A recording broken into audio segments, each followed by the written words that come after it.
Good evening, everyone. Happy Monday. It's your boy Kevin Thornton. If you have tuned into the Wellness Architect Show, today's Monday, April 6, 2020. It's a great day in the ATL. Excuse my look. You know, we've been quarantining, so I have not been to the barbershop in like 2 weeks. So, just pardon my look right now. But the show must go on. With that being with that being said, first of all, I want to say thank you for still supporting the show and all the love that we've been receiving the past few weeks on all on the feedback we've been receiving, all the new listeners we've been receiving, all that. So we really greatly appreciate it. We have an amazing show to you today. I look forward to it. But before I talk about my guests, I want to talk to you, my lovely co-host, Miss Lois Richey. How are you doing, ma'am? Okay. If I was doing any better, Kevin, I will tell you there would be two of me telling two of you the same thing two times. So I'm doing phenomenal. I see you do. I see you busy on social media. You be doing a lot. I see you. Hey, you know, I got a great coach, Kevin Thornton. Right? We ride together. I hear you. So I thank you appreciate so that. much for the acknowledgement. I appreciate it. And I'm just so happy to be back on the show with you again as we help to people to ignite and take flight and be the best version of themselves that they're to be. So tonight, our word that we want to share with you is one about the pillars of wellness. And there are seven pillars of wellness. And this week, we're going to share the pillar of wellness with you that talks about emotional wellness. So if any of you are on with us and you understand what I mean about emotional wellness, please go ahead and put a one down below. Okay. Emotional wellness. So typically I go right to Webster to find out what emotional wellness is. And so I'm going to tell you, emotional wellness is a part of ourselves that help us remain calm, free of stress. And if we are not free of stress, our emotional wellness helps us to deal with stress effectively so that we're not having heart attacks or strokes dealing with um, stress because we are not in emotional wellness. So that's one way that I like to define it. And so now I'm going to Webster. Emotional wellness, as Webster put it, says that it inspires self-care, relaxation, stress reduction, and the development of inner strength. So it's critically important that you develop this because you have to be attentive to both your positive and negative stressors and your eustress. You have to be attentive to your feelings and your emotions. And that is just one of the pillars of wellness that we're going to share with you tonight because we've got a phenomenal guest coming on. And I got to tell you, he's going to help continue to blow our socks off and just lead us into the real concept of what it means to be well. So, Kevin, I really want to show who we got on the show tonight. Can Hmm. I show it? Because I'm super excited. Can you please do so? Bam! There it is. We got David Walton. And look, I was gonna put his middle name. It starts with a K, right? But it's kind of long and it's so amazing and it's so wonderful. So we gonna ask Dave to come on up because Dave is in the house. Dave, tell people who you are and what you do, and don't forget to put that middle name in there. All right. Well, how you guys doing today? Good. Good, we're doing Awesome, great. awesome. Well, my name is Dr. David Walton. Most people know me as Kalonji. So David Kalonji is what many people call me. From Romulus, Michigan, right outside Detroit, Michigan. Got two PhDs from Michigan State, one in history and one in Black Studies. So much of what I'll be discussing with you will be from a Black Studies trained perspective and the importance of knowledge of self to self-wellness. Yes. Now, So so doctor, what you don't know, Lotus, mhm. is we went to college together. Oh, So, then he's smart too. so he Well, he went. got two doctorates. I mean, so we know he's Indeed. Oh, I smart. went to undergrad at Eastern Michigan University. I should have started there. That's the home. That's the foundation. That's the. I got my first Black Studies degree from Eastern Michigan University. Changed my life. I discovered who I was as a person. It was a lot of ups and downs because I was a little kid. But yes, me and Kevin went to undergrad together. I'm sorry, brother. You good, brother? Fly high, true EMU. And let me tell you this, folks. David is so cool and so laid back, but you guys know how I am. I believe if you study hard and you study long, you didn't study wrong. So I like to make sure I celebrate people and let people know who they are, not just from an accolade standpoint, but y'all, this is Dr. David Kalonji Walton. Pow! And you know what? Before we get started with him, my intentions all the time is always to inspire, educate, and empower people to be the best version of themselves, mind, body, and spirit. But additionally, I'm very big on showcasing Black men doing great things, because people like Kalonji is not often shown on mainstream TV or in society. People like him is not celebrated, and so therefore, people base what they believe of us based on TV, what they see of us on TV. So a lot of times they don't believe that we are as intelligent as we are, especially Black men. So for a man like him to have 2 PhDs, that says something, but it needs to be celebrated, like you said. It also, showcased, because it's more of him out there than it is what you see on TV. So, exactly. And Doc, we want to share this with you too. Some people say, well, Lotus, why you need to say that he's Dr. David Walton or Dr. David Kalonji Walton?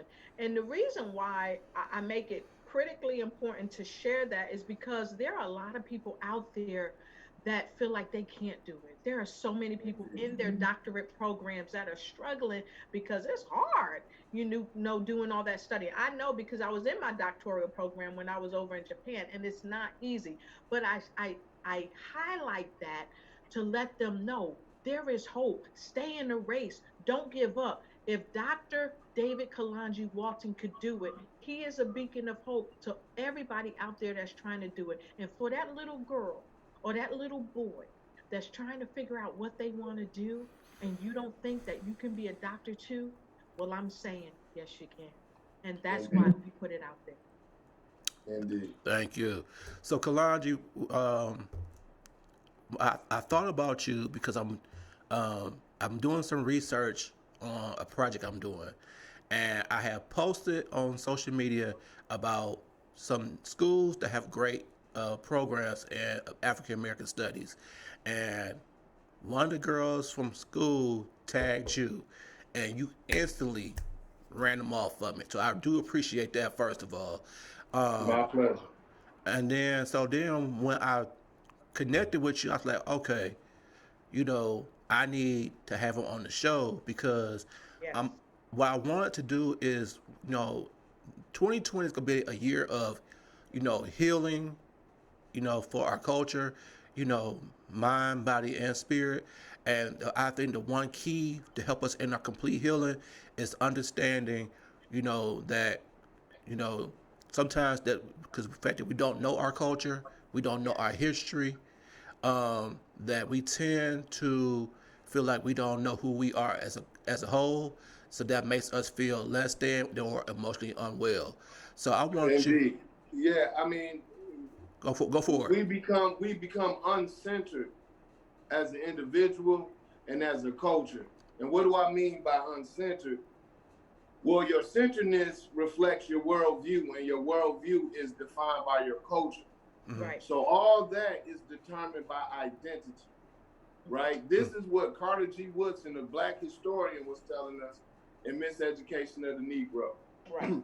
That if you can control someone's identity, you can control their worldview, then you can control their culture.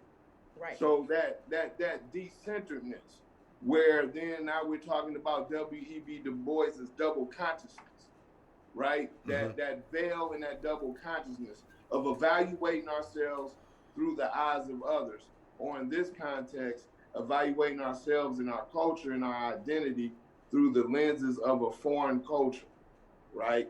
So we will never measure up In fact, we're in conflict, and that's what Du Bois was arguing. Two warring souls, right?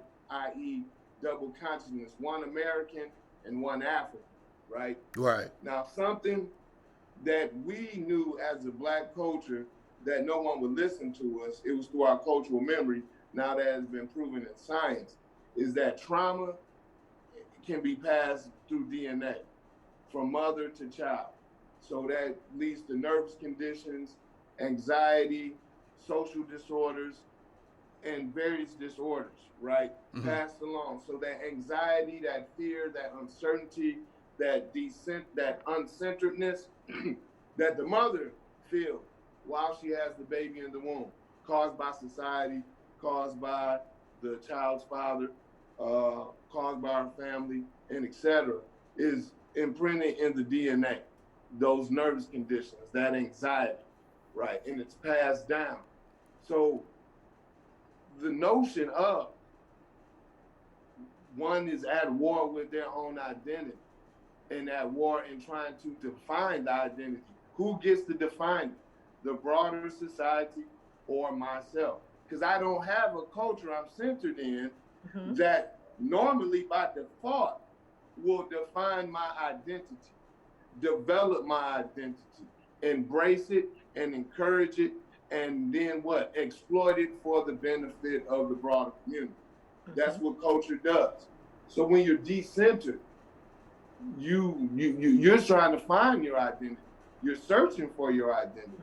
And once you allow your identity to be defined by others, then we're leading to what? Self-destructive behavior that is what deemed key aspects of the culture. Right. Wow. A manufactured artificial culture. It is not Black culture, but that is what is presented, and that is what Black people, young Black people, are reaching for. Wow. That's very powerful. I love what you're saying. And those of you that's joined us, thank you for joining us. We want you to come on in. And when you come in, go ahead and put a number 2 in the comments below. And those of you that's already on the box, if you like what Dr. Walton is saying, I want you to go ahead and put a 3 in the comment below, so that if you need any help from him as we go, he'll see by the 3 that you want him to reach out to you. So make sure you put a 3 in the comment below to let us know that you like what he's saying. Because Doc, I gotta tell you, you've raised some amazing thoughts in my head, because when you started talking about how we experience this trauma and being certified in trauma and PTSD, helping my own clients and as well with Kevin, I understand about trauma. But one thing that is so profound that you talked about is that babies experience in the womb, and it is implanted on our DNA. Well, this is something that I wanted to kick out right here and now, and I know we're going to have to talk about this later.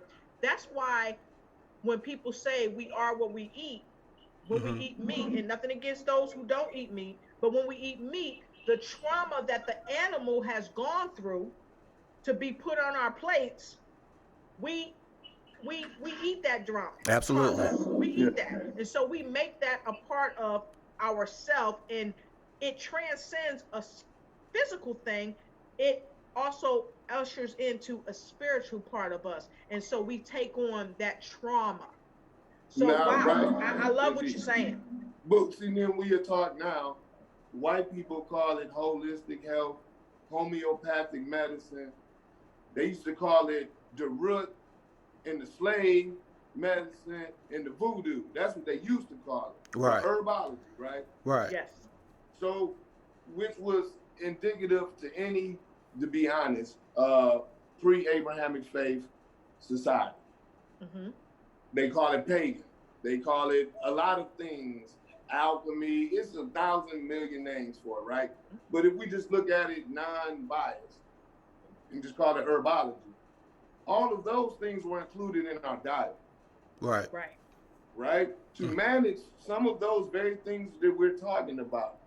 Now, for example, my ex-wife, when I would get irritated, and I'm easily irritated by ignorance, she would make me take some St. John's root. Some St. John's root, right? Uh-huh. I didn't need to take no medicine that the white doctor was going to prescribe to me. So, not saying there's anything wrong with that. I'm saying I didn't have any of those conditions, and some people take those drugs, abuse those drugs, without having those real diagnoses, just trying to get by, like taking Adderall to study better, right? Right. I mean, the simple things in the foods, right? I mean, people talk about eating certain foods and having what? Nightmares, right? Mm-hmm. So, you know, we're talking about things that I'm not an expert in, but we know because in art, so studying art from Black studies perspective, right, we deal with the psychology of what the artist is trying to express, the issues the artist is trying to address. So, you know, we recognize that in things like dreams, nightmares, daydreams, you know, that food makes us have certain negative or positive reactions in that way. So that is telling us something physiologically, right? But we don't control what we eat most of the time, and that goes to like the coronavirus in Detroit. People were making fun of the notion that they deemed the liquor stores as essential. They forgot one key thing. It's called food desert, and that was the places in the community that them people could even go get canned goods, to get toilet paper, to get dish detergent to wash the dishes, right? I mean, you know, so people aren't in control. Poor people, and that's majority African Americans are poor, but a lot more of us are not poor. They don't tell that story, but the majority of us are poor. You know, they don't control what they eat. They don't have access to the organics. I mean, I'm a college professor, and buying organic food is not always the most economic convenient for myself. So someone with food stamps may not have that option. They got to get as much as they can, as well as the WIC approved products, right? Some of which may be good on the health chart, but we may have contention, right? Too much gluten, too much red meat, or whatever. We may have, or how it's processed, right? But that still goes back to the decentering. Right? You know, I mean, even now, like we view soul food as being bad, but the soul food isn't really what's bad. It's some of the products that we've turned to delicacies in the soul food entrees, right? Because we've turned something that was a castaway, like the mustard or the turnip, the leaves. And if you don't drink pot liquor to feel better, I don't know where your grandmama from. I mean, right? I mean, that's something that even if it ain't true, we still believe, right? Right. You know, I mean, but that decentering. I mean, we're talking about emotional wellness, right? Think about it in relationships, right? I mean, Black men are in emotional crisis just like Black women, but really when we come to suicides, it's a big problem in my fraternity. So I know it's across the board because we've had prominent men in Kappa Alpha Psi over the last 12 years commit suicide, right? The one guy that was the star on one of them little Disney shows that was after I was a kid, some Jackson, he was the Black kid, he was like a detective kid, whatever, right? He was one of my frat brothers committed suicide, for example. Right? I mean, we're so displaced even in relationships, uncentered in relationships, right? What is our role in the relationship? What does a family look like? We're trying to model a model that may not even be best suited for us and never had. A model to be argued that the world had never lived in practice, but until the United States started forcing us to try to live it in practice after World War II, and that's this nuclear family. This one generational family abode, instead of multi-generational, this so-called patriarchal family, now matriarchy, is somehow a pathology, right? They had to report on Black people, the American dilemma. In that report, the Moynihan report, where they said we had a pathology in the Black community and it was matriarchy. Right? Multi-generational matriarchy. So I wanted to ask this question because you're really touching, uh, well, you're brushing up very hard against our word of the day, and that's one of the pillars of wellness, and that's emotional wellness. But you're also brushing up against a lot of other pillars of wellness, and you're also touching on the financial wellness, the physical wellness. You hit that right in the head when you talk about our physical diet. So I want to ask you, when it comes to a person in this country, especially people of color, Mm. when we're trying to make all these paradigm shifts so that we're parallel with what we are being told we should think, feel, and believe, how does one enhance their emotional wellness? Because we're being bombarded by so many different things outside of ourselves that's Yeah, telling us this is what wellness looks like. yeah, So how do we get to that emotional, mental, physical wellness? But I'd like you to try the emotional first. indeed. And I think they're tied. Obviously, they're tied together. One, the first thing, right? And it's an old phrase, and it's been used in the Black community amongst those who have been trying to develop constructs and models to do and address exactly what you said, right? And that's know thyself. Yes. And in the Black community, we frame it as what? Knowledge of self.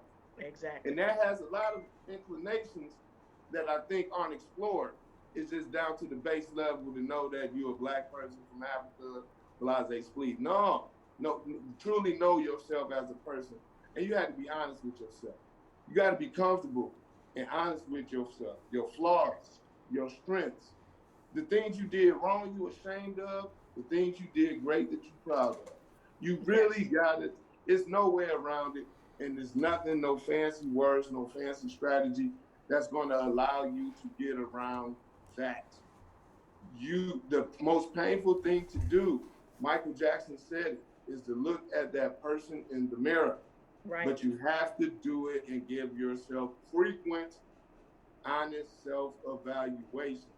Because if no one can evaluate you more harshly than you can evaluate yourself, that's a level of confidence that you've now established that didn't exist before.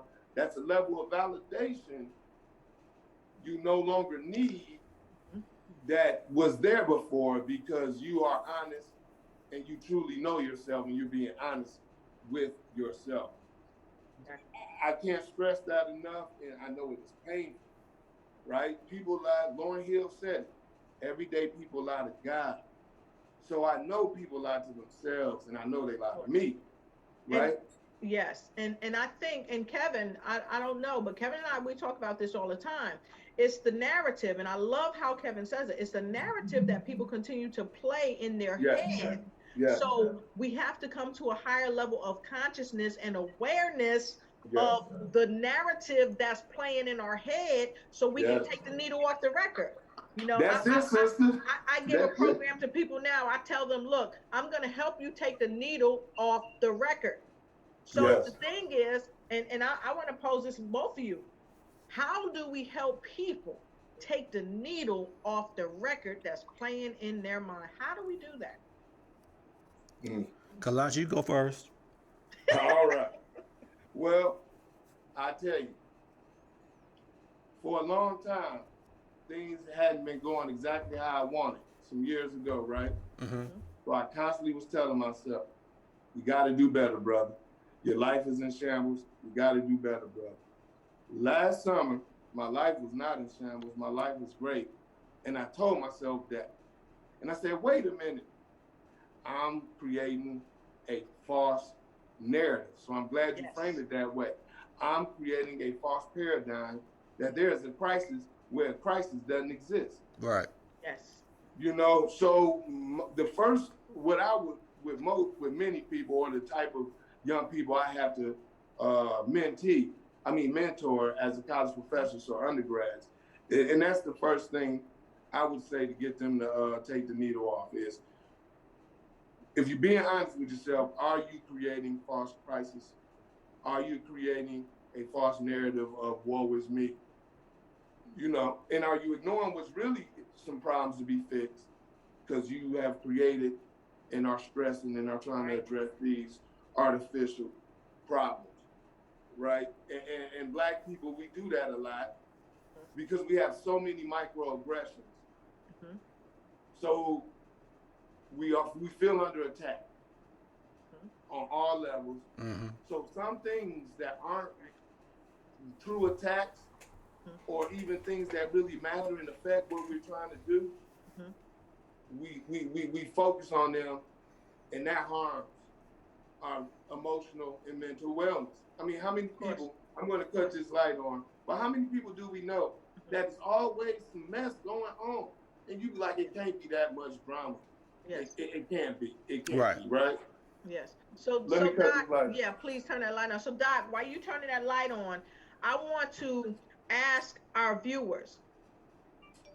Doc just asked us, how many of us know that it seems like everywhere we turn is always some mess going on? Mm-hmm. Okay. And really life is happening. Life is happening to us in every turn, as it should. But let me ask you this. How many of you identify that it seems like it's always some mess going on? Mm-hmm. So if you can identify with that, go ahead and put a 6 in a comment down below that it seems to be always some mess going on that does impede your mental, physical, and emotional well-being, because Doc is going to give us some nuggets on how to rise above that. Now, what I want to say while he's getting set up is what Dr. Kalonji said, a couple of things is like very true. I think I've had clients, especially the men, that things could be going well. Yes. And then something will tell them that it's not, and then they'll self-sabotage themselves, and then they get into this crisis. But it's like self-inflicted. And I'm like, you did this. But then what he said too also was that we as a community have to be able to look in the mirror and see what we're bringing to the table. What narratives we need to change in ourselves and what we need to change in our mindset. Now, with that being said, I completely agree. So what do we do with the people? Because that's hard for a lot of people to do. But what do we do for the people who says that's hard for us to do when we still, have the slave trauma mentality coming through? Mm-hmm. So what would you say about that, Doc? Oh, that's good. That's a good question. Because, right, it's twofold, right? The slave mentality, and then what one scholar described in the system, I'm sure familiar with it, the post-traumatic slave syndrome, right? Mm-hmm. So, you got two things at play, right? So that slave mentality, and that's what Dr. Carter G. Woodson was talking about. So that's where I would say Black history, Black studies, but Black history can serve as a foundation of that. To find that pride and value in oneself, to find it within, right? Mm-hmm. So you're finding it within the community. Because it's so often that we see it perpetuated on television. Like, we still say it's more Black men in prison than in college. That hasn't been true for 2 decades. But we still say that. Right. Because we believe it to be true. Like, you know what I'm saying? So we have these views about ourselves and our communities based upon that lack of information. Mm-hmm. And as they come out with more and more information, so we're relying on outsiders, but nonetheless, then people are amazed. Like the Madam C.J. Walker story on Netflix. People couldn't understand that. Me as a Black historian and others, and mostly Black women, were greatly disappointed because they played the other system. Right. The but also, Doc, we have to understand our real history, because Madam C.J. Walker was the protege. That's my point. Of Miss Malone Turnbull, okay? And that's my point. Turnbull Malone. And I gotta say that if we don't know where we really came from, and Kevin says this all the time, somebody else telling our narrative, then we don't know where we're going. And quickly, not to interrupt, but I wanted to say this. I just got something from North Carolina, Phyllis M. Weaver. She said that she agrees with everything you said. Very powerful. So I wanted to acknowledge her, because she was trying to type something in. She said she couldn't type nothing in, but she wanted to let you know that she agrees with what you're saying. So thank you so much. Awesome. Well, I'm glad to hear that because I'm down in North Carolina myself. So we in quarantine. Awesome. So thank you, Phyllis. Awesome. But yeah, no, indeed, right. That was my point of what you pointed out, how it's Right. misrepresented. Mm-hmm. So imagine how much is omitted. So we believe things or do not know things that hasn't been hidden, but we haven't sought it, or our parents weren't trained. I mean, it's systemic, right? I had to teach my mom how to read. So you know what I'm saying? So right, so I can't expect a person with a family who has a 6th grade education to be up on the latest Black history book from UNC Press. So I get that, right?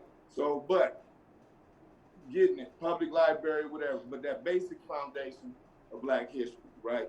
And then that post-traumatic slave, that slave mentality, that's that internal fight that a person's gonna have, and that self-confidence, that centeredness, and finding their own true position, goal, mission in the community. What role do I want to play in the community? I mean, that really, right? I mean, just think of how many people. My brother is a veteran, retired from the military, like 80% disabled. He's bored, right? But he hadn't found his place in the community, right? It could be mentoring, it could be coaching, it could be all the things we say we need people for. We have the people for it. Right. We have everything we need. It's just our mentality. We don't know what to do. Civil rights. That's where we kind of going wrong by being stuck. Civil rights movement. We didn't look at the movement afterwards. Black power, because it's been boxed as this Black hate. They missed the Black psychology, Naeem Akbar. We've missed the Black economics. We've missed the identity. We've missed political parties. All of the issues we facing now, we've already have the answers to. And wellness, that's what we haven't been able to fix, because that drives everything. You know, a whole and well family makes a whole and well community. Absolutely. And you know, Doc, you touched on something. You talked about how we create our own dysfunction, and you didn't use that term, but really, we create our own mental dysfunction by false evidence appearing real. Because there are some things that aren't really happening in our lives, but we're saying that they're real, so therefore we're attracting them to our lives, and it's perpetuating more of the same. So I like that you touched on that. And so for those that are listening, if you love what you're hearing, go ahead and put in number 3 in the block below, because I'm telling you, Doc is serving it up. He's giving us some nuggets to see what's really going on in our own mind, and giving us nuggets to help overcome it. And so really quickly, I want to go ahead and say thank you, Daisy, out of South Carolina. Welcome to the show. We appreciate you. Dr. Sandra Brooks out of Augusta, Georgia. Thank you for coming to the show. We have the Philippines on lock with us. We also have Miss Weaver out of North Carolina. Thank you, Phyllis, for joining us. We have some other folks. It's hard to bring you up in the feed, but I see some of your pictures. We have people all the way from the Philippines. Hey, how you doing? Good to see you. Go ahead and put down in the comment below where you from.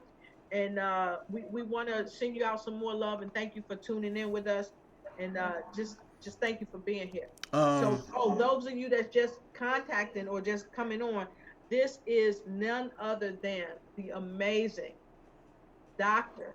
David Walton. Okay, so we're just so happy to have him. I want you to see this. It's super powerful. So thank you for joining the show. Dr. Kalonji, my question to you is based on what you were saying about the narrative of, you know, there's more men in jail than there is going to college, which we know is false. Do you believe that the narrative they try to create on us as African American men, they want to downplay us because they want us not to fully embrace the power that we have, because they know once as African American men we step into our power, we step into greatness, and they are fearful of that. Uh, definitely, definitely. And yeah, I'll frame it in two ways. Briefly, in a broader way, I mean, yeah, right, to any structure or system of structures, processes, uh, right, anything that isn't going along with the status quo is a threat, right?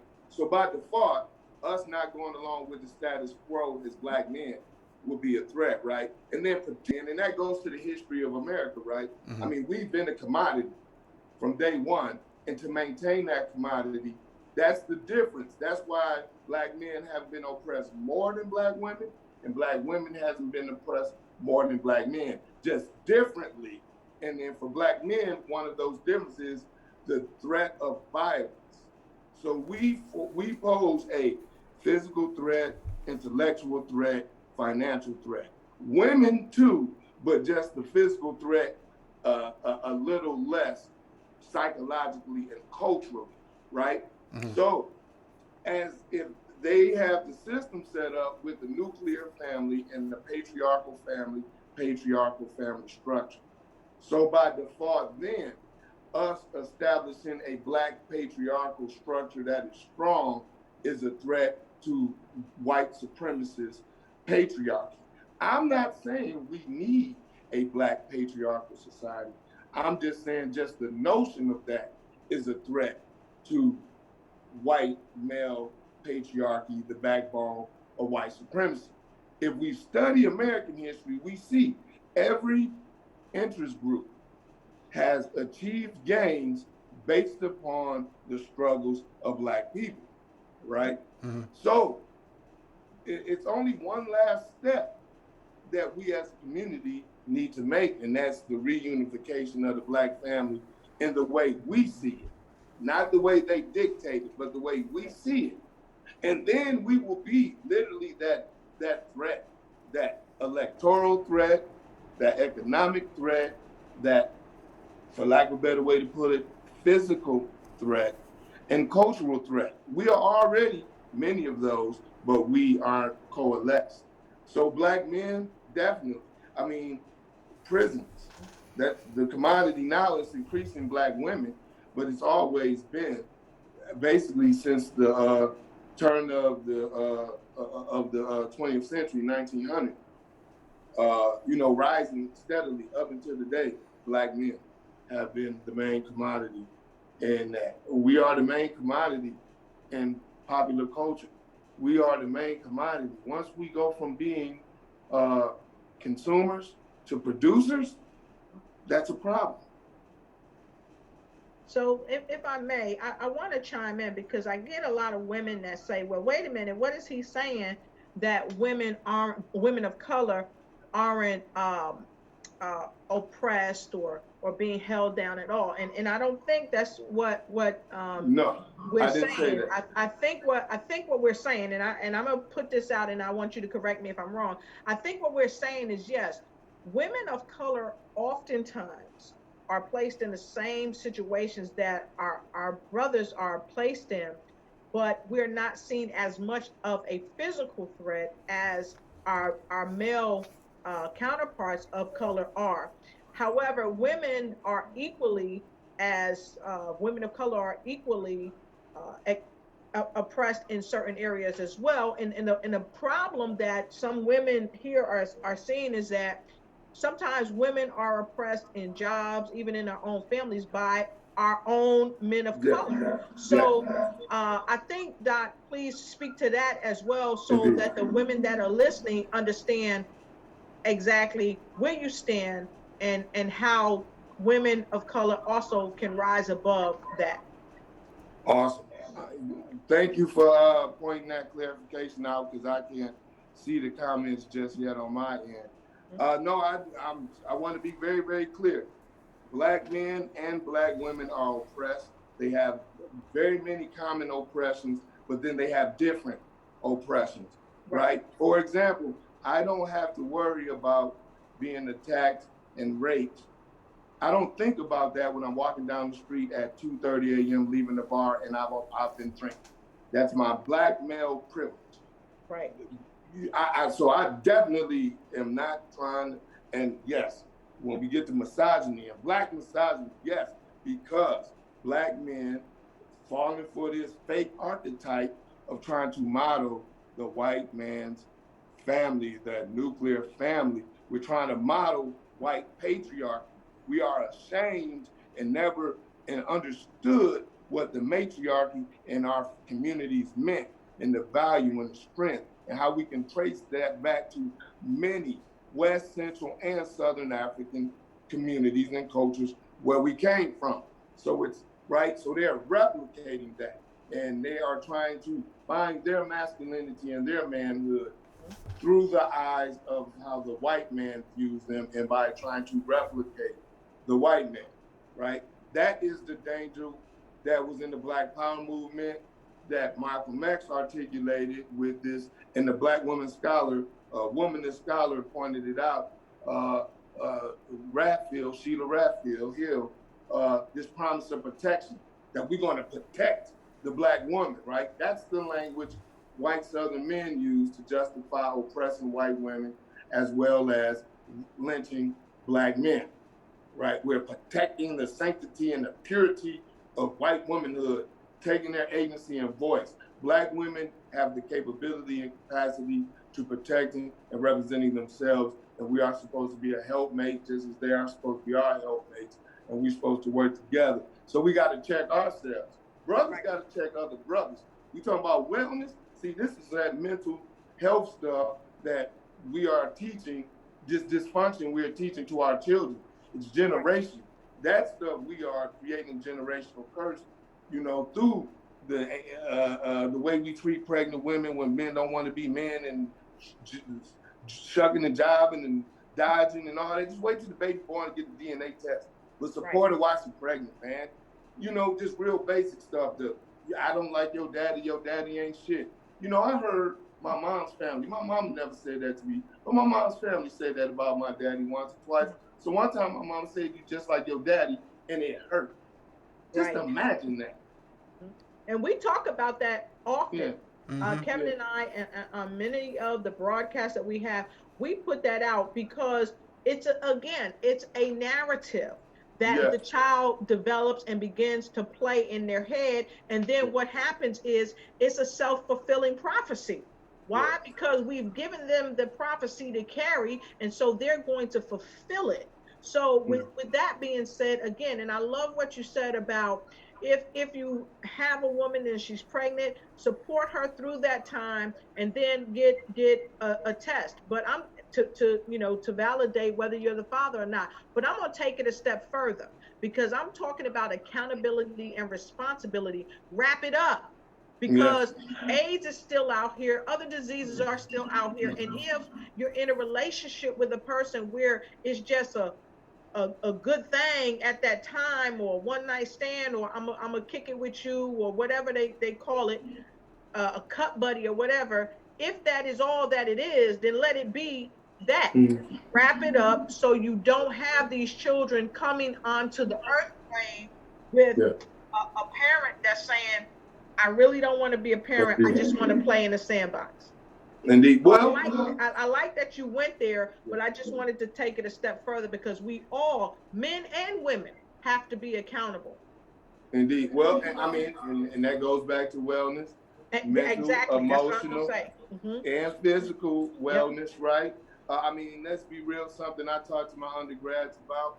How many of these young ladies really know about their bodies? How many of them know how to actually had a mother who had the information and was equipped to teach them how to properly maintain and care for their bodies? All the various things that me as a man, I don't know, but I got a mother and a younger sister who's 2 years younger than me. So I only can know what I've witnessed when I was a teenager, my mother hammering into my sister with these notions of pH balances, and and then how many things I got to tell my guys, my young male students, about hygiene. I don't know what it is about boys. Why don't boys like to wash their behinds? I don't know. Right? And they feet. I mean, I Yeah. don't got windows in my classroom.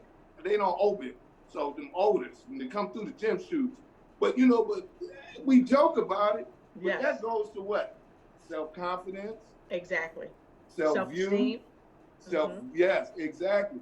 And right, that this-centeredness, right? Like who am I, right? Yes. That don't have what we have when we had a more intact Black community, not just Black people doing well, but actual communities. We have better communities 20 years ago, but we got Black people doing better today, if that makes any sense. Right. But where you were going to be taught that and held accountable for that. Boy, if you don't go home, you know what? Come here. Let me show you how to wash up. Here's some deodorant. Here's my new old underwear and t-shirts. Here you go. Yeah. Tighten up. I don't want to see you in school and my brother tell me, because y'all the young kids, that you're bad in school and you ain't got yourself together, and vice versa. We that's part of the wellness we don't have no more. Right. We don't have that community, right? We don't have no one checking on us. Right. And I think that's another reason why Kevin reaches out to so many young men, and he makes that a critical piece of this platform, because young men oftentimes, when they usher into a certain plateau, which is the same with women, there are some personal hygiene aspects that they have to pay more attention to, because mommy not giving you a bath no more. Daddy not giving you a bath no more. So oftentimes they need that male mentor to say, hey, you need to wash this part of your body. You need to pay special attention to this. And now, oftentimes women can do it. And I know a woman right now. She was with an officer in the military. He very high ranking. But one of their stories was when they met, she taught him how to clean himself. And see, so women can do it, but it's different when a man is telling you, because it also is a part of the graduation into manhood when a man shows you and tells you. Why? Because if he's already walking the walk and talking the talk, a lot of times you want to replicate him. And that's why it's so critical for men to have both women and men mentors, but we have to have more mentors. Men have to be and do what they say they're going to be and say they're going to do, because guess what? We need you guys. We need mentors, male mentors as well as women. And we need them throughout our lives, right? Exactly. I'll be 45 next month, and I got mentors that's 10 years, 30 years older than me. We need them until we die. Absolutely. And you know what, too? I have mentors that are younger than me. Yeah. And you know why? I learned to move the ego out of the way. And you know why? And I think Kevin can say this too, because what we've learned in doing our roundtable with the millennials is that the millennials understand certain things that we may not understand just yet, and they're going to teach us a way to do things and reach millennials in such a way that we've not even fathomed. So that's why it's critical to have a mentor who may also be younger than you, but who has much on the ball to help them. And since you said that, and he's a professor, so he's probably dealing with the millennials as we speak. Mm-hmm. So how is it for you teaching the millennial men and women at your school? Oh, that's a good question, man. And I'm glad y'all have this topic of wellness and mental health, and actually being someone that's helping them figure out life, and has become more of a priority than the content I teach in the classroom. And of course, that is my whole purpose of being a professor. That's my job, and I think I do well at it. The students seem to think so. But most of the times in my office hours, has nothing to do with class. It's about their lives. They have trying to figure out this mental wellness, emotional wellness.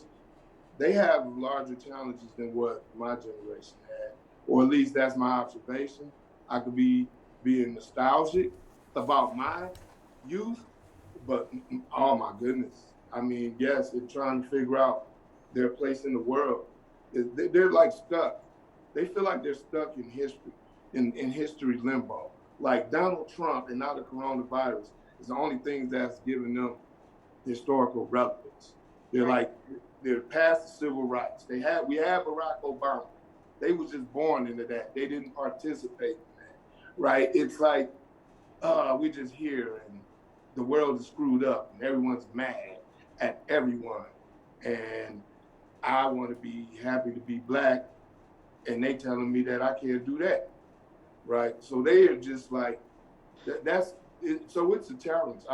Dealing with them and developing them as people many times it has taken the front seat over actual context. So let me ask you this, because I can see that they come to you a lot. This more of a mentor as anything else. You know, one of the stereotypes that they have is they don't do well for like criticism or anything like that, or even accepting advice. What's been your experience dealing with them? If you have to give them like any kind of constructive criticism or give them kind of advice, how have they been receptive to you? Oh, good question.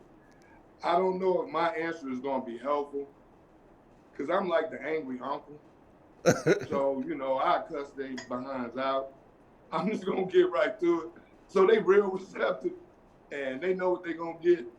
So when they come to me, they're going to get honest criticism. They're going to get love, sometimes tough love, and they know it. So I haven't, beyond what you expect to get from just young people, period, I haven't had any issues with them being receptive. And like the sister said about having mentors that are younger than you, I tell my students all the time, I learn from them as well, right? So they're teaching me and things of that nature. But yeah, I think we in good hands with the young people. It's just how long are we gonna hold on to the reins until we let them actually take over? Okay, one more question. I'm gonna give to Lotus. So, with that being said, and we all been talking about the importance of mentorship, what would you say to the brothers and sisters that's in our generation and older about the need to really, be out there to try to mentor these young, millennials and the younger ones, because they really need it. But I think a lot of times, like you said, it's a narrative or maybe even ego, like you say, that we feel that they don't want to receive our advice or anything like that. From your experience, what would you tell brothers and sisters like us that what we should do to try to help these young folks who are crying and needing our help and assistance? Indeed. For me, it's real simple, and this is what I tell people all the time. And this is what my father said to me when he was working a lot and I didn't see him a lot when I was growing up sometimes. And he was mentoring other young boys at his job. And I was like, but I didn't see you, Daddy, and you were spending your time with some other boys. And he said, son, it was either I spent time with them or one day I was going to see them at the liquor store and they was going to have a pistol on.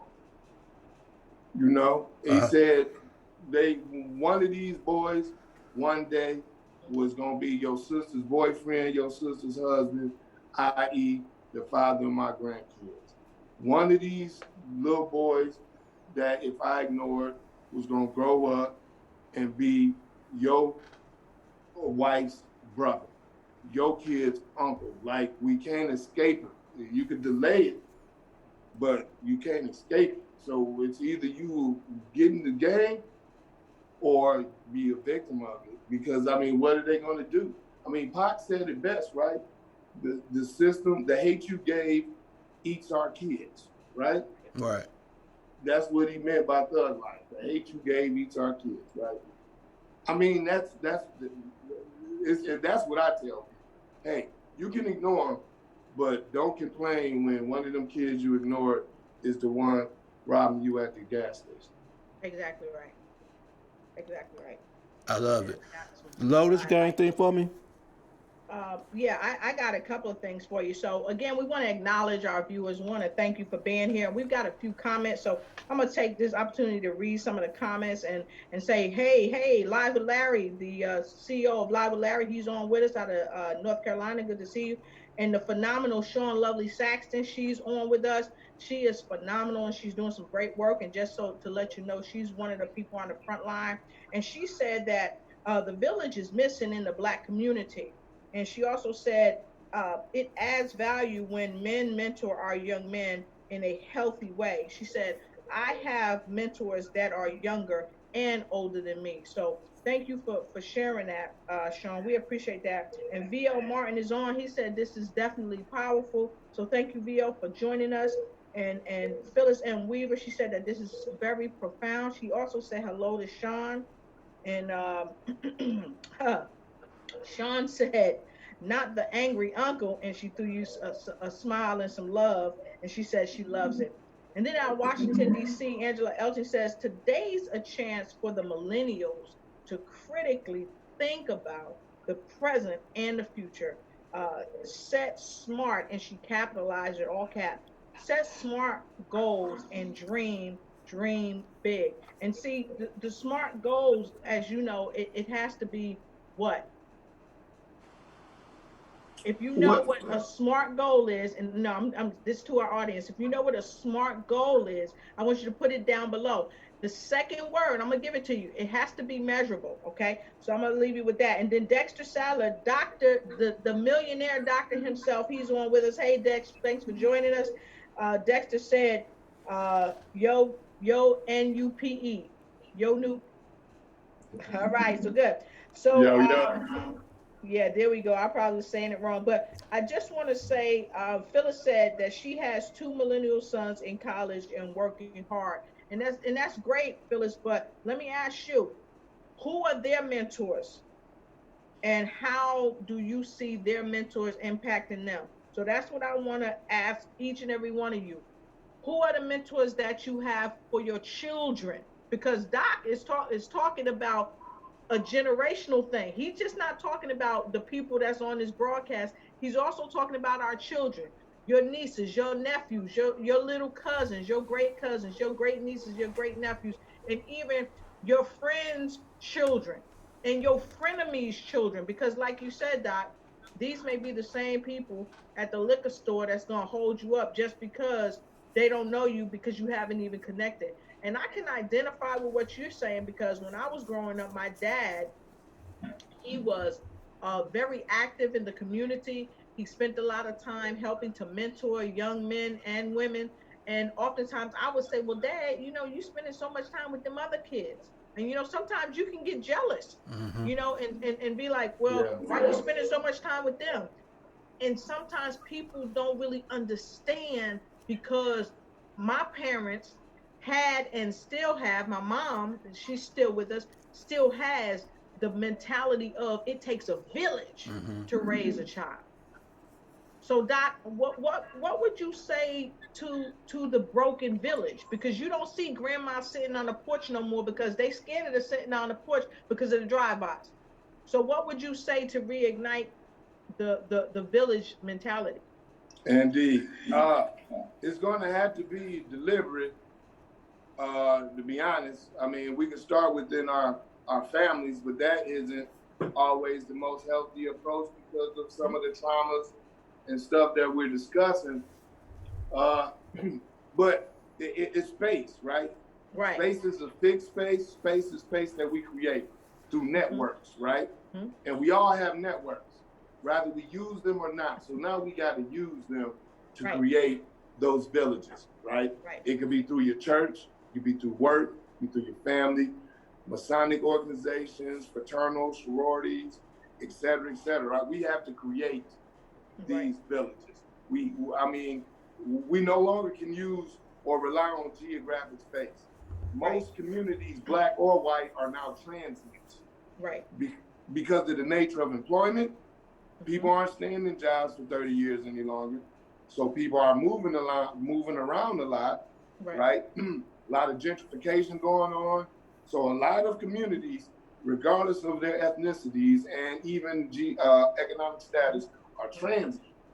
So Right. we got to be deliberate by creating them through our networks. So even people like, hey, I work at a factory, but this man or this lady, you know what I'm saying? Right. She's in the church. His son is in soccer. He coaches. My son is in soccer. Let's network and create our village. Right. Right. And having said that, Kevin, if I may, we have Andra C. Taylor Jr. from Taylor Made. He's on with us. He's a wonderful businessman. He owns a couple of businesses, and what he does is he helps people help themselves in their small businesses kind of ignite and take flight as well. And Sean Lovely Saxton got what the SMART is, and she said your SMART goal has to be measurable, one, okay, and then it has to be attainable, and then it has to be reachable, and she said she thinks tangible. But we want to say to you that in order for us as a community, as a community of color, and that includes not just people who are from Africa, but if you have melanin in your skin, that includes you. If you're from Latin America, that includes you. If you're from Africa, that includes you. If you have melanin in your skin, Doc is talking to you, but he's also talking to our counterparts, because this is a question that will come up, Doc. So are you saying that we shouldn't deal with Caucasian people, or all Caucasian people bad? And I just wanted to say this, Brother Amin Ojuo once said that, no, we're not saying that. What we're saying is that if you are a friend, you have to love us as we love ourselves. And if you don't love us as we love ourselves, and we talk about African American issues, then you ain't really our friend. So what would you say to our Caucasian counterparts that's asking, okay, Doc, are you saying that all of us are bad? What are you saying? All right. That's a great question. As a person, as a human being, as a man, as a father, as a Muslim, I could never say any group is bad, or all people in that group is bad. I am definitely not a bigot, and I'm definitely not a black supremacist. But the thing is white supremacy is a disease that has destroyed the world. And fighting against white supremacy by default is fighting against some negative aspects of the dominant culture. Now, because of my analysis of the world, right? So I have a class-based analysis. So us and white people we are in the same struggle. Racism is used against them to keep the powers that be at top, right? So what I would say to white people, the Caucasians, Europeans, European Americans, white Latinos, because actually most Latinos, Latinxes are black blood, descendants of indigenous Americans and victims of the Atlantic slave trade. But what I would say to white folk is real simple. Work on your communities.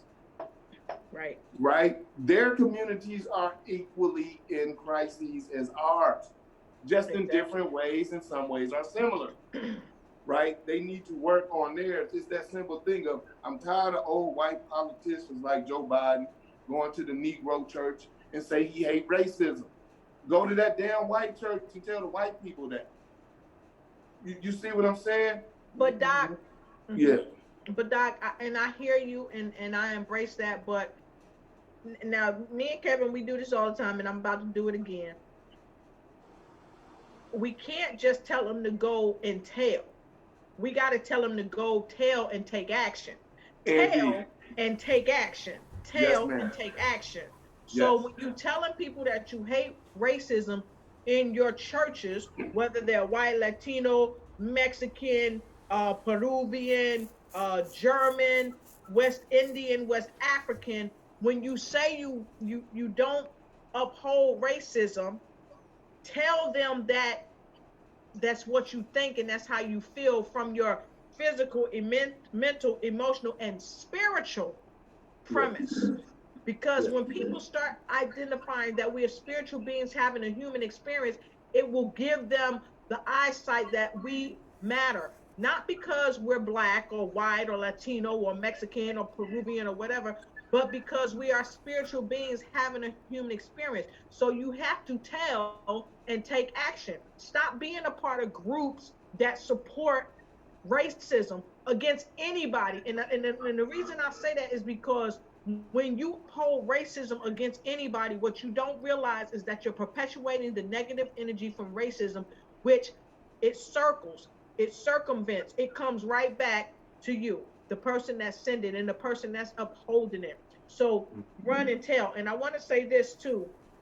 One, thank you, Doc. I just had to interject for there because what you said is so powerful. Dexter, the Dr. Millionaire himself, Dexter Sadler said, Lotus, this is a great space that you have created. Each time I have been able to join in on the program. I want to say, Kevin Thornton created this space and gave me the honor and privilege to be his co-host. I want to say that. But I also want to finish what you said, Dex. He said, I always get enlightenment. He said, looking forward to being one of your speakers and educators. So Dex, of course, we want to welcome you on the show. We're going to have you on Lotus Richey Facebook Live. We're going to have you there. And thank you for getting value. So those of you that's watching this broadcast, if you are getting value, from what Dr. Walton is saying, what Kevin is saying, what I'm saying, put a 10 in the comment below. If you're getting value, put a 10 in the comment below. Oh, start a watch party. Like, share, and don't forget, go to Kevin's YouTube page. Go to my YouTube page. Doc, you got a YouTube page? I don't. But he about to have one. Go to our YouTube pages and check that out. And one other thing, while you liking and sharing and starting a watch party, Sean Lovely Saxon said, if you are my friend, you won't get upset when I address the racism in America. Stop trying to fix me when you're messed up too, is what I think she's saying. And tell and take action. Thank you. That's right. Tell and take action. Thank you, Sean. We appreciate you. What I want to ask Dr. Kalonji is, first of all, I receive all the positive messages they're posting on the comments about the space that we're creating and all this. But I was having a conversation before the show with someone, and why isn't shows like this as embraced by us as a culture compared to the Real Housewives and all the other kind of foolishness? Why is it that we are not embracing, positivity and mental, spiritual enlightenment? Because that's what we need in order to elevate ourselves as individuals in a community. So can you tell me what your thoughts on that? Oh man, that's a great question. We've been socially conditioned. Like we told that so-called conscious rap won't sell, but if we look at it, it's always sold and it never fell off. I mean, J. Cole still goes platinum to this day. Talib Kweli is still packing out any appearance and concert and shows he does, right? So we're just told this, and then we're being programmed, and now we have young people, like for example, many of those that are college age now, they've never experienced television that there was quality black program on television. Mm-hmm. So it's been normalized, right? Mm-hmm. I mean, Kevin, I know you remember we watched Teen Summit on BET. Right. We watched BET News with Ed Gordon like it was Sunday night ABC News. Right. Right. They don't have those. Right. So they're looking in the internet, and that's sometimes a good thing and a bad thing, because they can end up in some places in the internet where they get bad information. But nonetheless, so they're seeking it out. Mm-hmm. So subconsciously, they know it's false. Right. It's just that. It's like conscious rap, underground conscious rap. It gets lost in the internet. That's part of the struggle too. So we got to do better of promoting platforms like this to one another and to others. So people like myself and people like those who are watching and commenting, we gotta do better. Yeah. And may I add too, Kevin, because that's an excellent question. And I wanted to say thank you for the healer out of California being on with us, Danielle Cherie. Thank you for coming, joining the broadcast. And Rosemary Sanchez, great to see you. And I wanted to take this time to acknowledge Rosemary Sanchez, one, because she has broadcast in 5 other Latino communities, right? And this is one of the reasons why we have to have cross-cultural connections to bring the message that Dr. David Walton is laying down tonight. But if we don't have the platform to bring it, like the Wellness Architect show, and we don't make the connections across the cultures, then the people that really need to see it can't see it. Because I'm going to tell you, there are a lot of other cultures that I see that think they're better than each other. And it's foolery, in my opinion. You're only fooling yourself, because what you're doing is you're trying to say you're better than this culture, you're better than that culture. And that is the main foundation that keeps people separated. That is the main foundation why, when there is a cure for a disease that France may develop, another country will say, oh, we're gonna wait till we develop our own. If it works in France, it can work in any other country. But because we're so fixed on being separate and unequal, we perpetuate that continued foolery.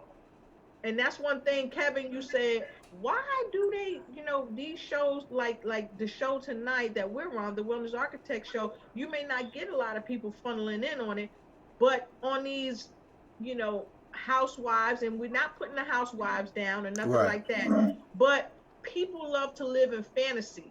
So I challenge each and every one of you to live in your own reality and create your own reality. And if you want to create your own reality, in the comments below, go ahead and put reality, because Dr. Walton, he talking about some real stuff, the real reality. What is your reality? And I think we got one more person, Annette Hansford out of Paterson, New Jersey. Want to say hey to you. Thank you for coming on the show. Also, the money doctor out of San Antonio, Texas. Again, thank you so much. Charles Marcus Charles is out of Canada. And Miss Sanchez is also out of Canada. So thank you for joining the show. And if you have any questions, I invite you to call in 470-251-4647. Again, if you have any questions that you want to pose to Dr. David Walton, he's a specialist in his area. He also teaches at a university. He's magnificent, and he's in touch with millennials and can give you a perspective from that basis as well. So give him a call at 470-251-4647. We're standing by to take a call from you if you want to ask him a question live here on the show. I don't even know what to say right now, because he has been bringing the fire, and I am truly grateful for what you have educated the listeners today.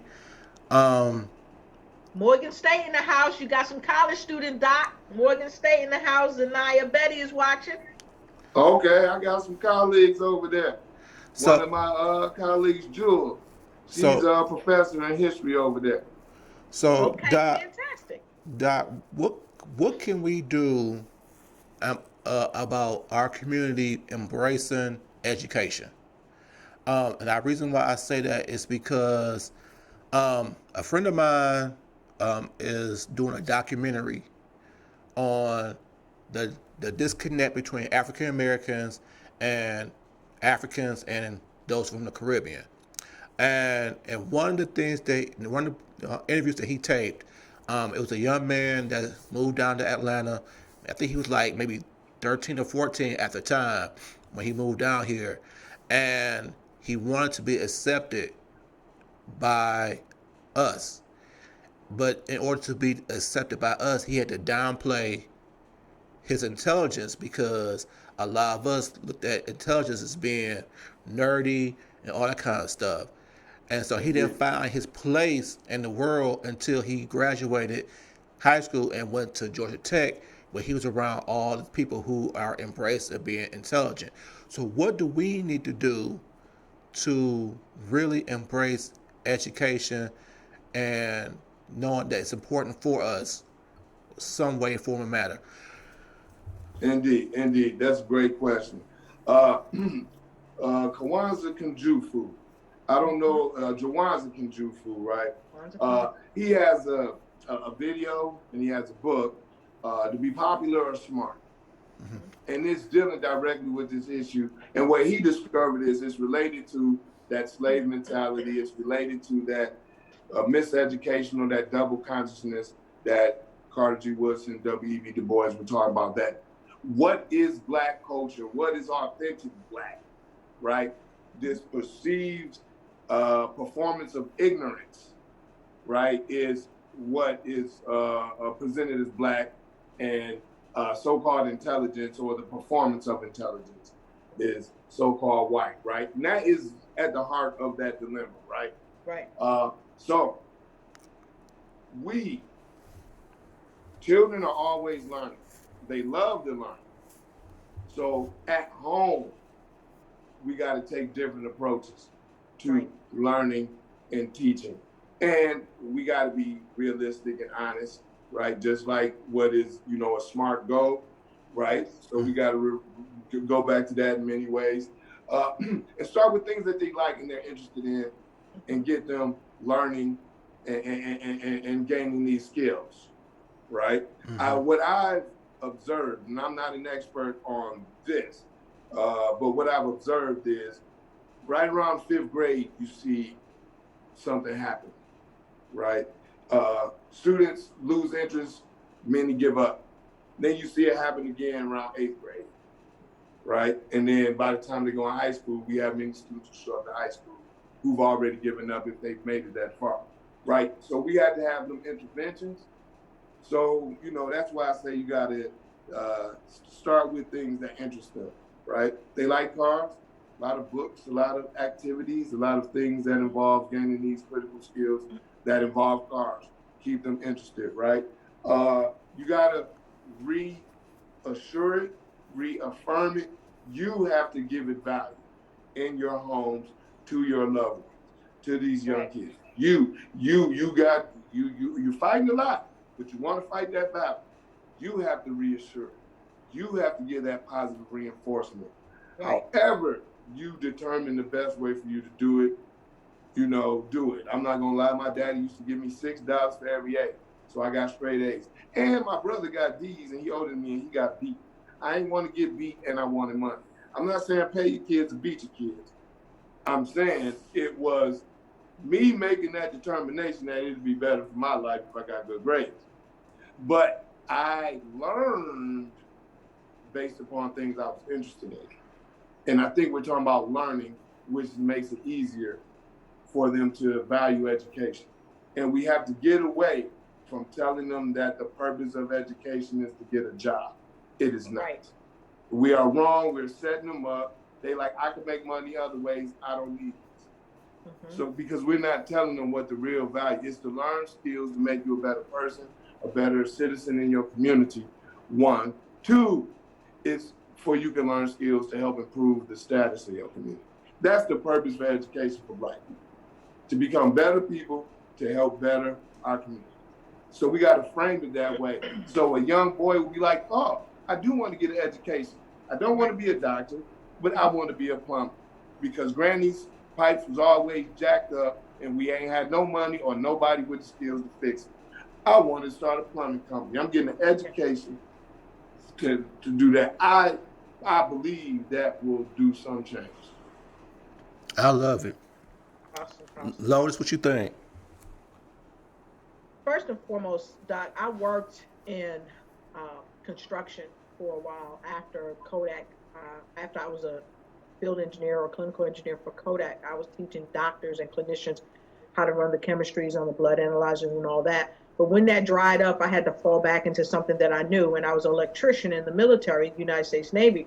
And I was able to, that's right, whoop, whoop. So I was able to go back, yes, sir. I was able to go back and lean on the skill that I had developed. And what I learned when I went back and used that skill, it took me into construction.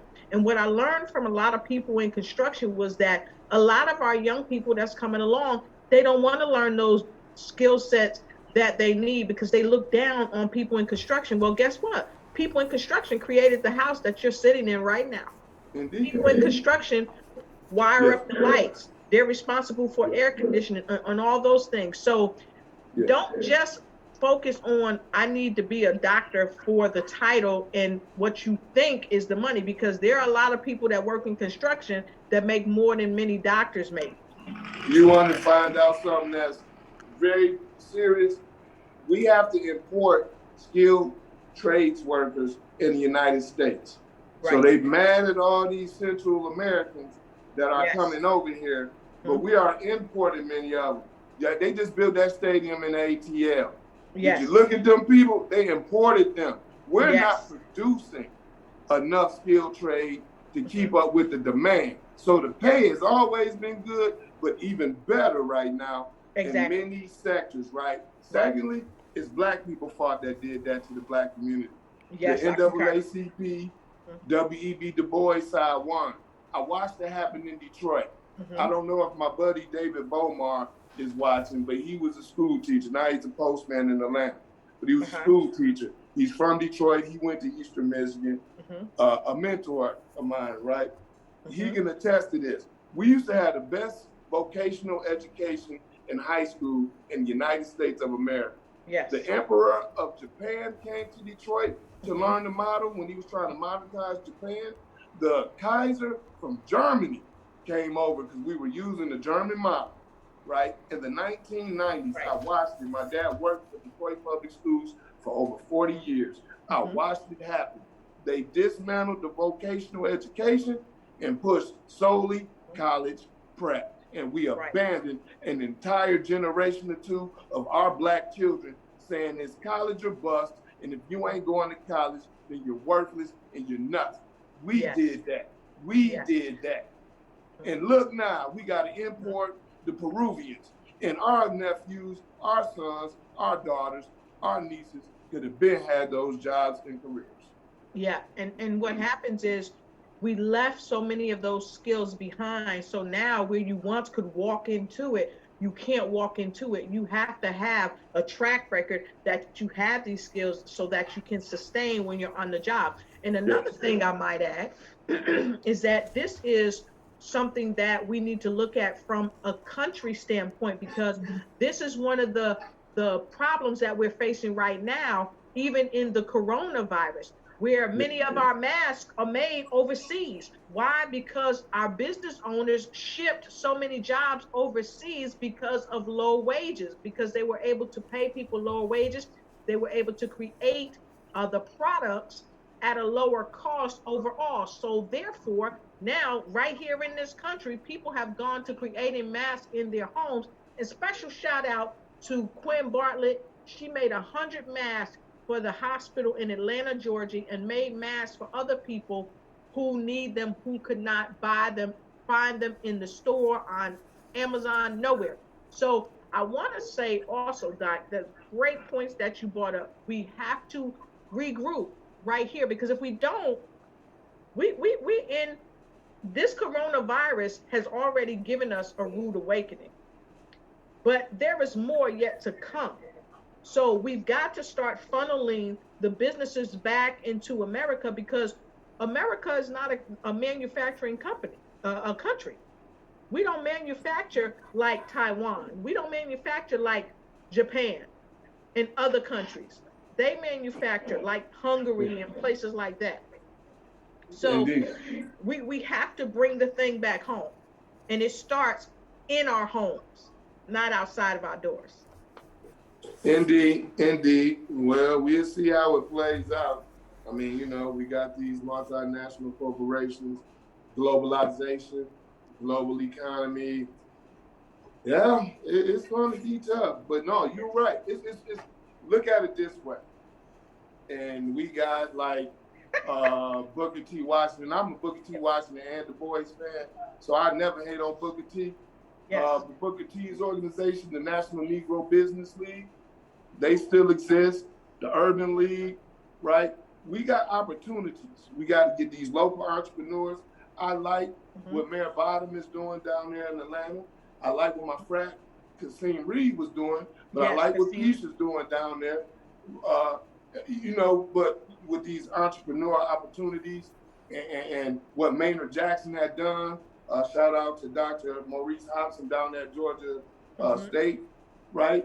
And his work, but what Maynard Jackson did to get them black contracts for the airport, for the Delta terminal, all those things, right? We got these models.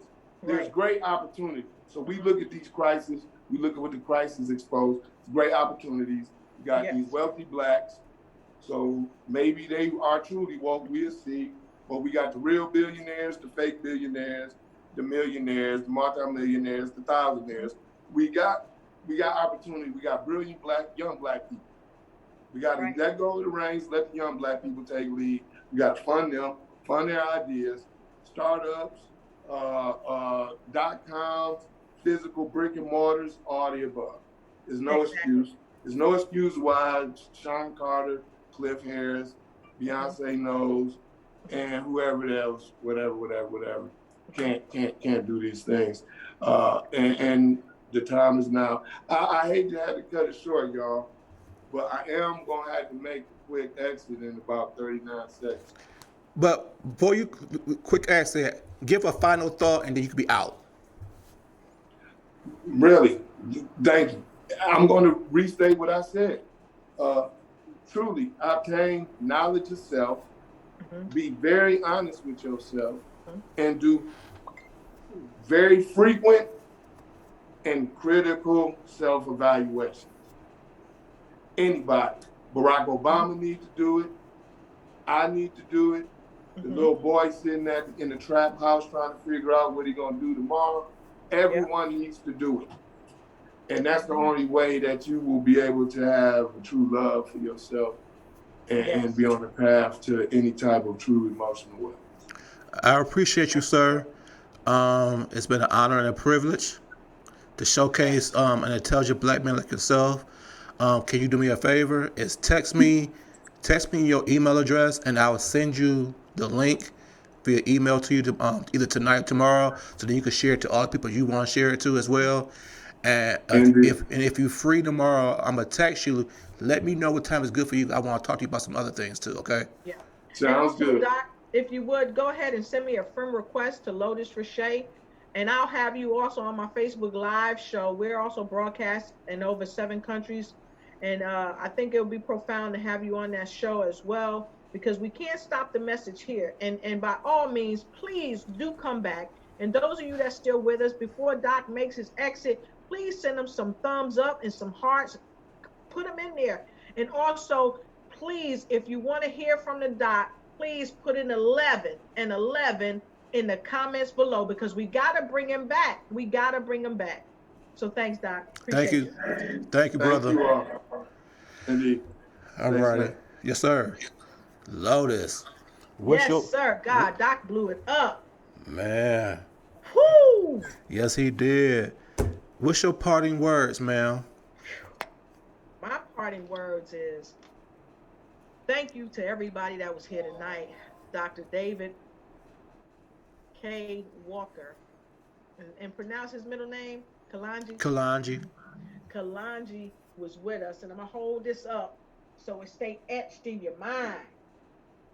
Dr. David Kalonji Walker was with us tonight. He blew up the spot, giving us some great nuggets that we could use, dropping that positive information. So I'm blessed. So with that being said, please go ahead and share, like, start a watch party. And also, we want to keep bringing great guests to the program like this. So please don't hesitate. Hit us up with your any donations, love offerings, whatever you want to call it, to keep guests like him coming to the show. And you can hit me up my PayPal. I'll have somebody put it below. You can hit Kevin up on PayPal because we want to keep these wonderful people coming on the show. And also, don't forget, check out Jeff Martinet Jr.'s show tomorrow. I'll be live with him at 7 p.m. Eastern Standard Time. And I think we got something in here. Grace Bautista, hey, from the Philippines, thank you again. We love that you're here with us. We appreciate you. So with that being said, the way you can reach me is Lotus Rashay Ignites on Facebook. You can reach me on YouTube, just like you can reach Kevin on YouTube. Also, if you need to email me for one-on-one coaching or business or personal coaching, you can reach me at lotusignites@gmail.com and my personal information or in my personal email, and I'll surely get you back. Kevin, how can they reach you for one-on-one life coaching and consulting? Thank you for that throw. Before I do that, can you do me a favor? Anything That young except man, Robert Bank. huh? I'm trying to stay out of. I'm trying to stay out of trouble. Okay. That the guy that wants to be on the show that you said that he, can you reach out to him? See, can we be on the show for Monday? I'll call him right now. All right. See, if we can do the show Monday, and I'll call him right now. let's keep the motivation going. For me, you can reach me via Facebook at Kevin Thornton or at the Wellness Architect business page. Instagram is at Mr. Kevin Thornton. Well, I mean, we talk about at the Wellness Architect. Twitter is at Mr. Kevin Thornton. You can email me at KevinT, it's in Tom 211 at hotmail.com, and you can put life coaching, health coaching, or detox program in the subject, and I'll get back with you. Hey, With that being said, my last words is this: what we're going through right now with the coronavirus is God's way in the universe, Allah, whatever you believe, is His way of us to create a reset. what you got, Dex? We gotta do a reset. Yes. And Dexter, would you like to be on our show next Monday? the reset is going to be spiritual, Okay, fantastic. I'll health, make it happen. financial. He's saying his financial parting words, so I'm gonna tell him yes, and we good to go. Tell him I said thank you. And he said, "Oh, you can hear me?" Uh-huh. Oh, my bad. I thought I silenced my phone. So sorry, y'all. But Dexter, the money doctor said yes. So tune in next Monday when we're gonna have the money doctor on our show. Thank you, sir. And We said, appreciate "Thanks, it. Dex."